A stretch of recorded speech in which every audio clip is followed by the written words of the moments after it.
योद्धा express news live Kolhapur.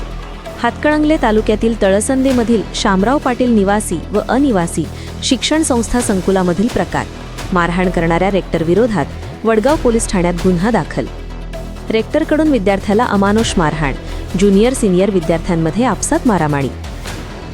Hatkanangale तालुक्यातील तळसंदे येथील श्री शामराव पाटील शिक्षण संकुलामध्ये घडलेला मारहाण प्रकरण सामाजिक आणि शैक्षणिक क्षेत्रात गंभीर चर्चा जन्म देत आहे।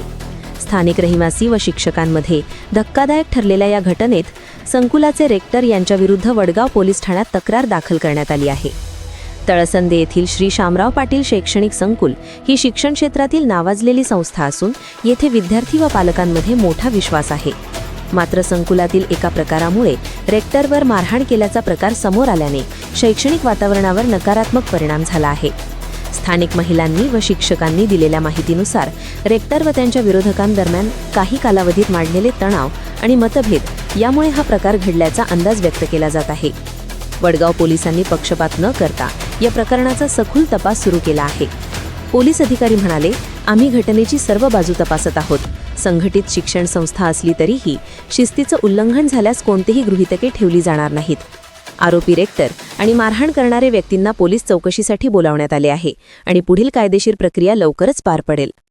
प्रकरणामुळे स्थानिक प्रशासन आणि शैक्षणिक मंडळी यांच्यात शाळेत सुव्यवस्था आणि विद्यार्थ्यांच्या सुरक्षेसाठी कडक उपाययोजना करण्याची गरज अधोरेखित होत आहे। शिक्षण संस्थेतील शांतता आणि अनुशासन टिकविण्याकरिता शिस्तबद्ध नेतृत्व आवश्यक असल्याचे तज्ज्ञांचे मत आहे।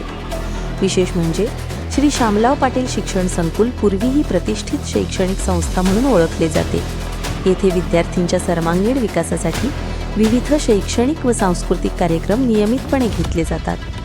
त्यामुळे या घटनेने परिसरातील शैक्षणिक वातावरणावरही प्रभाव पडण्याची शक्यता व्यक्त केली जात आहे। शिक्षण आणि समाजातील सहअस्तित्व टिकविण्यासाठी अशा प्रकारच्या घटकांवर कठोर दक्षता ठेवणे गरजेचे आहे, असे स्थानिकांनी नमूद केले आहे। तसेच रेक्टर व प्राध्यापक वर्ग यांच्यात संवाद अधिकाधिक मजबूत करणे ही गरज अधोरेखित झाली आहे। योद्धा एक्सप्रेस न्यूजसाठी कोल्हापूरहून प्रवीण पवार, कोल्हापूर जिल्हाध्यक्ष।